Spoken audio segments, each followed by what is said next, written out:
Welcome back to the podcast where fashion meets engineering.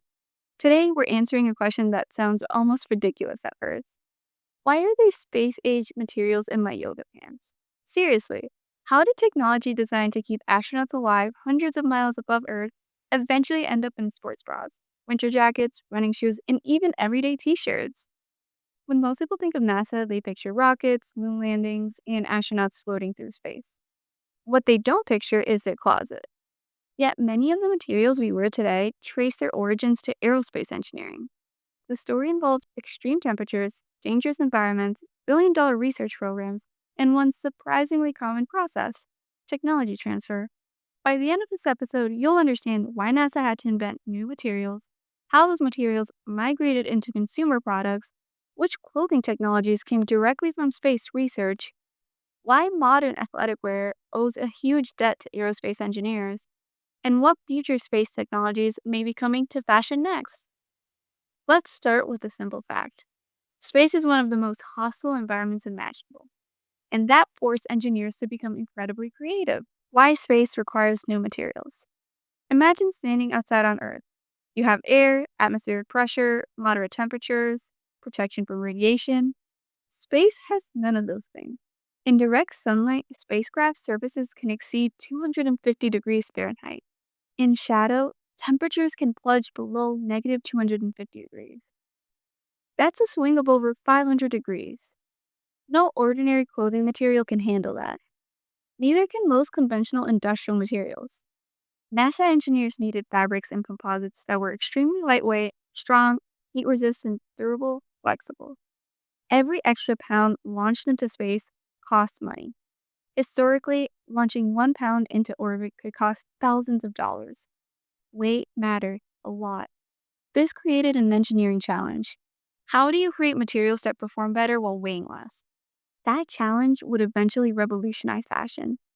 But first, NASA needed to solve a more immediate problem: keeping astronauts alive. The spacesuit revolution. People often think of spacesuits as clothing. Engineers think of them as spacecraft, because that's what they really are. A modern spacesuit contains multiple layers. Each layer performs a different job. One layer provides pressure, another provides thermal protection, another blocks micrometeoroids, another manages moisture, another reduces fire risk. In some suits, more than a dozen layers work together. One material became especially important: Nomex. Nomex is a flame resistant aramid fiber. It was originally developed by the chemical company DuPont. NASA quickly recognized its value.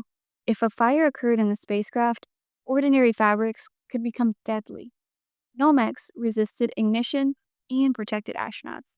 Today, you'll find Nomex in racing suits, firefighter gear, military uniforms, protective workwear. The same material protecting astronauts eventually protected race car drivers and industrial workers. That's the first major lesson. Technology developed for space rarely stays in space. The rise of high performance synthetics. The space race accelerated research into advanced synthetic fibers. Engineers needed materials with extraordinary strength to weight ratios. This led to major investments into polymers, composites, and advanced textiles. One famous example is insulation technology. NASA needed lightweight thermal protection. Bulky insulation wasn't practical. Researchers developed new ways to trap air efficiently. These innovations influenced consumer insulation products. Modern outdoor jackets use principles similar to aerospace thermal management: minimize heat transfer, reduce weight, maximize performance. Think about hiking jackets today. Many are thinner, lighter, and warmer than coats from decades ago. That's not accidental.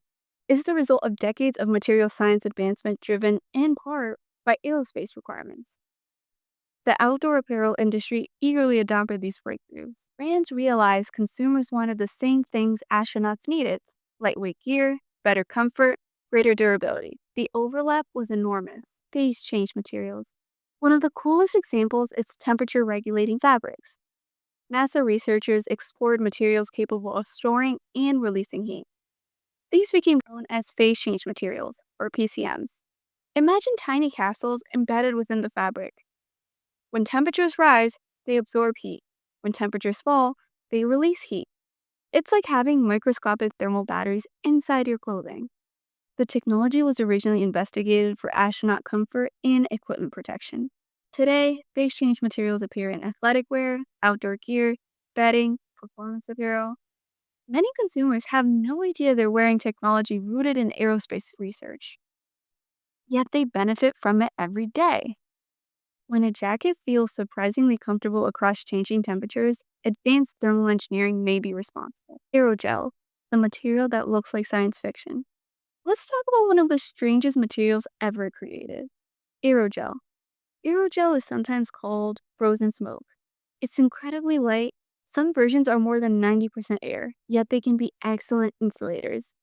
NASA became interested in aerogels for space missions because they provided exceptional thermal protection with minimal weight, exactly what spacecraft designers needed. Researchers eventually explored how aerogels could be incorporated into wearable systems. Imagine winter clothing that's dramatically warmer without becoming bulkier. That's the promise. While aerogel apparel remains relatively niche today, the technology continues advancing. Future jackets may contain more aerospace driven insulation than ever before, moisture management, and athletic wear. Another challenge astronauts face is moisture. Inside a spacesuit, sweat can become a serious problem. Engineers had to develop systems that moved moisture away from the body efficiently. This contributed to a broader research into moisture transport and thermal regulation.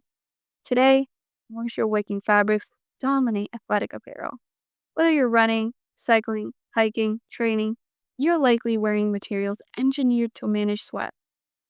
The principle is straightforward: move moisture away from the skin, increase evaporation, improve comfort. The execution requires sophisticated textile engineering. Many of the innovations behind modern performance wear emerged from the same scientific ecosystem that supported aerospace research.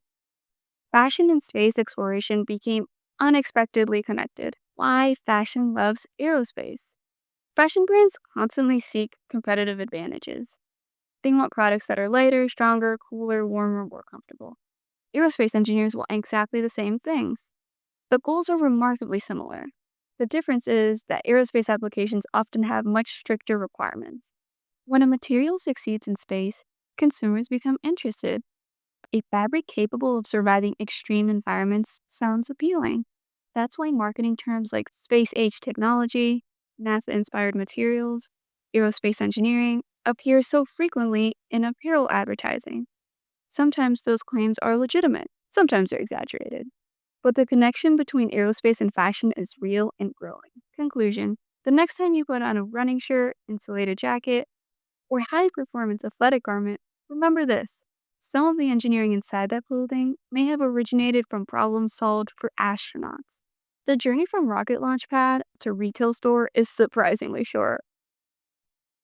NASA's mission was never to improve fashion. Its mission was to explore space. But when engineers solve difficult problems, those solutions often spread into everyday life. That's how technologies designed for moon missions eventually end up in your closet. And with future missions headed towards the moon, Mars, and beyond, the next generation of fashion innovations may already be under development in aerospace laboratories today. The future of clothing might not come from Paris. It might come from space. Thanks for listening. If you enjoyed today's episode, subscribe, share the podcast, and let me know what engineering topic in fashion you'd like explored next. Until next time, stay curious.